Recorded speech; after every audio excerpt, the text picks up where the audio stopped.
Welcome back to the 15-Minute Fix, where we are giving you personal and professional development tools on the go. We are your hosts, Kimberly Robinson and Kasha Gordon. Glad to see you all today. And we are joined today by Miss Shyra McMurray, who is a talent acquisition specialist. And we are excited about today's topic.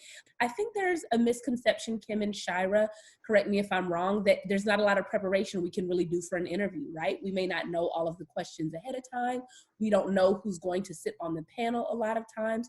So some people don't really prepare. You'd be surprised, I think, maybe you wouldn't, Kim and Shyra, don't prepare, but let's really give people some information today on how they can best prepare to land the job that they're looking for. So let's start with you, Kim. Give us a little bit of information on that. Absolutely. One thing to consider that maybe not everybody is always aware of, but you want to do some research about the company that you are planning to work for and the job that you're intending to do. As you're prepping for the interview, a part of that research and preparation should be looking up information about the company. What is their mission? What is their values? What are some things that they've been working on recently that you can help to use to connect with your interviewer as you're talking to them about the job? It's not just about letting them ask questions. You should have some questions too. What piqued your interest? What concerns you as you research the company? So pick out those things, make some notes for yourself, and have those as on top of mind as you start the interview process. The second thing is there are questions that are asked in interviews, and as you're preparing for that, you should have those questions and some answers kind of in your wheelhouse already. No matter what job it is or what company that you are applying for, really if you have a certain set of questions set up that you already have answers for, you can cater questions to the questions that the interviewer is going to ask you. For instance, some things that I try to always have in my toolbox is, number one, a question that talks about a project that you worked on where you had to solve a problem, how you interact with people and overcome conflict, just to name a couple of examples. And Shyra will probably share some other things that may come up, but that's just to say, have some of those answers ready. And as you're asked the questions, cater that to what they're looking for in the job based on what you know about the job description and what you've researched about the company, and have those ready.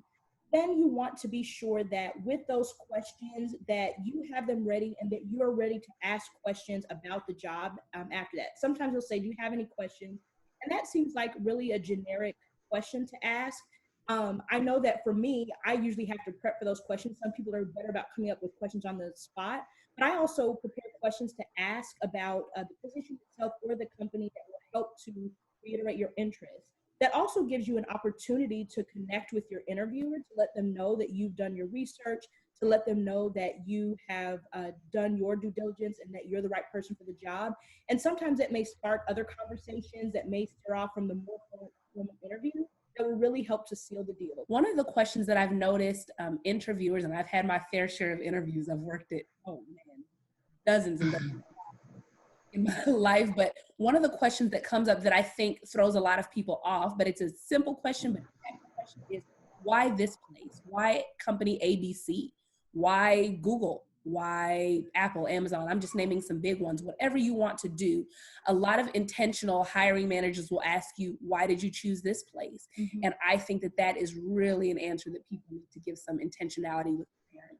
Absolutely. And one thing that I want to add to that as well, Kasha, is, know what your key selling points are. Remember, this interview is all about selling you. So you want to know what you brought to the table. You probably talked about that a little bit in your resume or on your cover letter. So bring those things back home. Tie them to the specific things that you know about the company and the job to really just seal the deal there. Absolutely. So Shyra, we're excited to talk to you and hear about it from the other side now.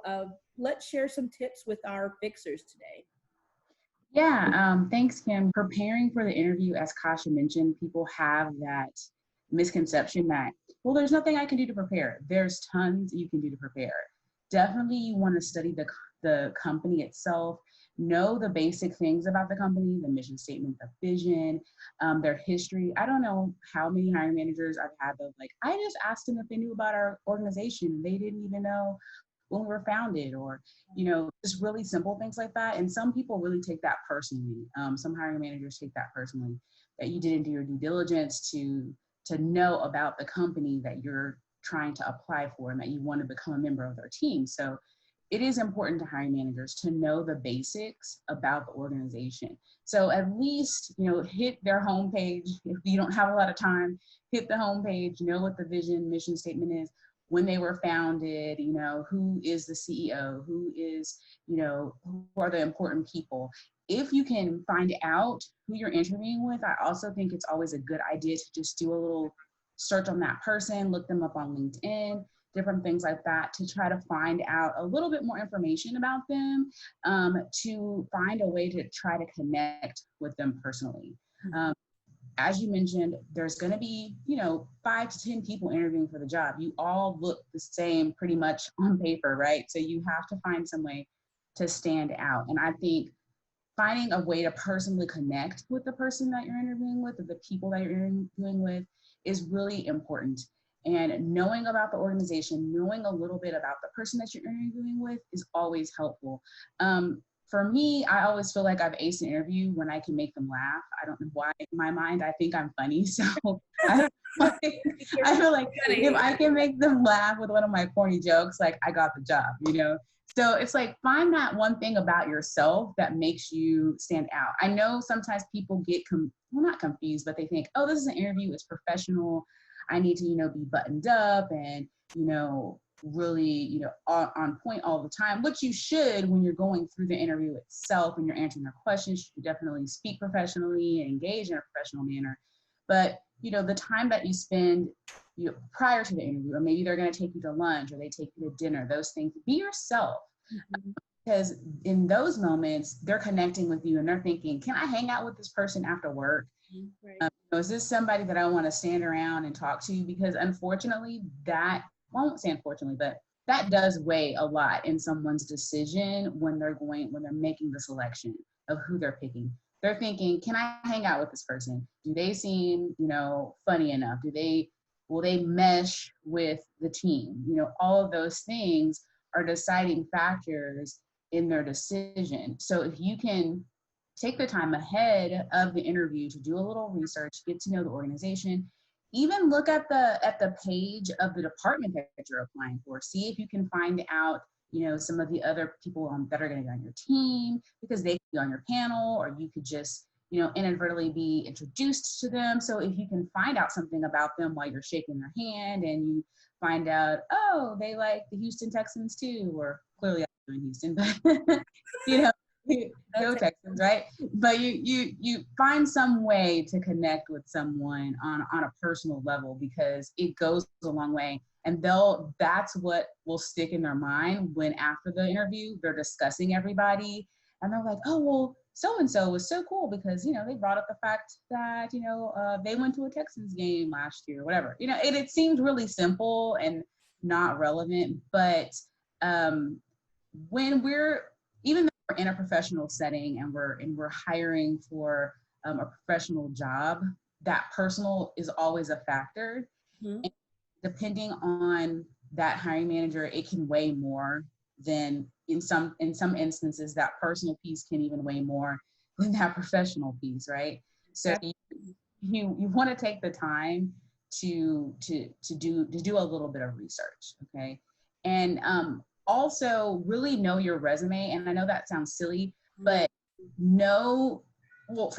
for me, I have multiple resumes, right? So I have one that's like recruiter based. I have one that's more like generalist based. So remember what resume you submitted, and then also know what you've listed about yourself, about your skill sets, and then how they match the job description. So you really want to study the job description, your resume, and make sure that you're able to really sell yourself and highlight those skills that you have that connect with the job description and what they're looking for. Mm-hmm. That's really important as well, because you are selling yourself. You are trying to prove to them that you're the best candidate.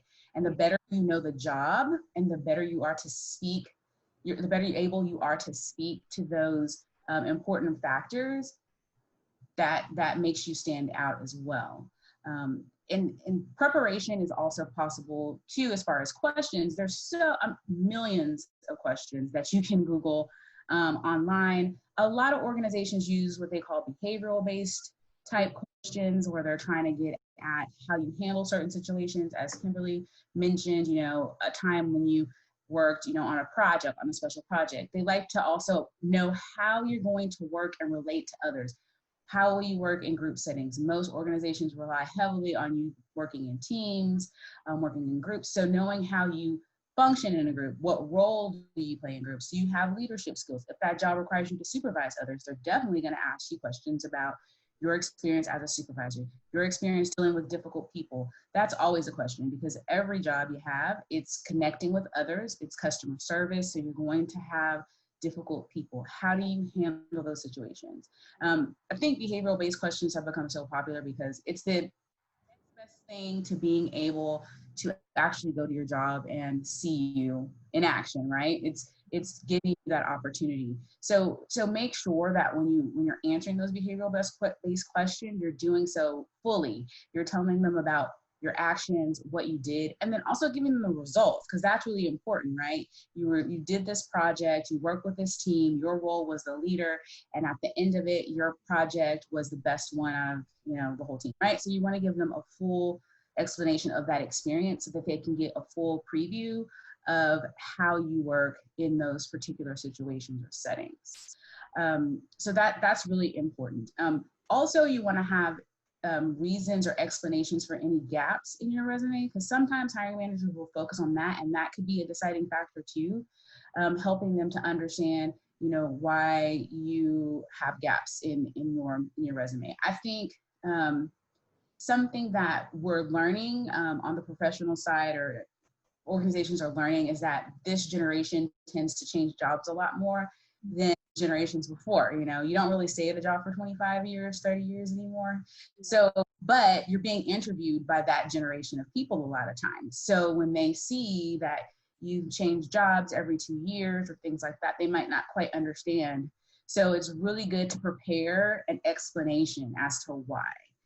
Why did you make that choice? Why have you been moving around? And I'm sure you have a valid one, but just prepare that answer, because it might be something that they ask. Also, too, a question that I know people would love to ask and throws you off as well is, where do you see yourself in 5 years? Or, those are the types of things that you can prepare for, right?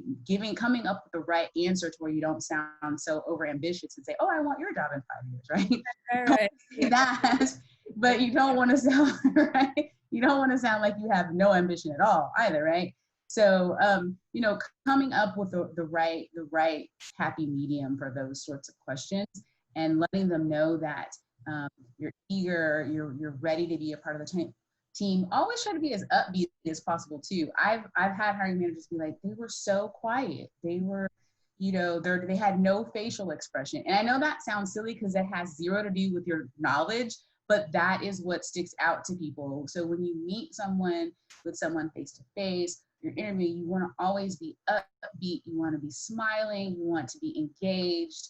And I mean, because people perceive that as that you're excited to be there, that you want to be on the team, right? And I know sometimes it's hard to shake the nerves, but try to shake them off, right? And be excited. And even if underneath you're screaming in the inside saying, oh my gosh, I'm so nervous, right? Keep a smile on your face and, just put your best face forward. And people will connect to that genuine energy that you're just excited to be there, that you really want to be a part of their team. And I just think that that's the best way and the best mindset to have to land the job. Thanks, Shyra, and thanks, Kim. That was such great information. What can I do? What can I say to show that I'm the best person for this team? And I'm gonna be just keep it very real with you all. Even though in HR we advise against bias in hiring practices, and Shyra will probably agree with this, there are biases, right? Because there's human nature. Mm-hmm. So you have to think, okay, how can I connect to people, to what they are really looking for? So on paper, they're looking for this, but really they're looking for, like Shyra said, who can they, really vibe with? Who is like them? Who is very different from them? Mm-hmm. So you've got to show people, I'm enough like you to mesh well with this team, but I'm different from anything you've ever seen work-wise, and I bring a different element that you don't already have. Mm-hmm. There's an Indeed article that talks about 21 tips for interviewing. That kind of sounds like a lot, but they're really brief, to the point. powerful tips about preparing for an interview and really landing the job and really making an impact and making a positive splash in the interview. So we'll put that in the chat. So you all please go ahead and check that out. And as always, we're going to leave you with a challenge. So your challenge for this week is going to be to think about 3 power questions that you will ask the next time you're in an interview. In successful interviews that I've had, people that were interviewing me were not just, wowed by the questions that I answered, but really by the questions that I asked them. When you make people think and say, oh, I never thought about that. Right. Wow, man, this person has really been doing some research. And if a great one comes to mind, meet us in the comment section. Drop it in the comments, share it with other people, and let's encourage each other on this employment journey. So we're wishing you all the best. Please feel free to meet us in the comments, ask us any questions, or let us know how we can help you. We know it's a challenging time right now for employment and for looking for a job, but we're here to help. So this has been the 15-Minute Fix. We'll see you all next week. Thanks, Kim and Shyra. Thanks, y'all. Have a good one. Bye.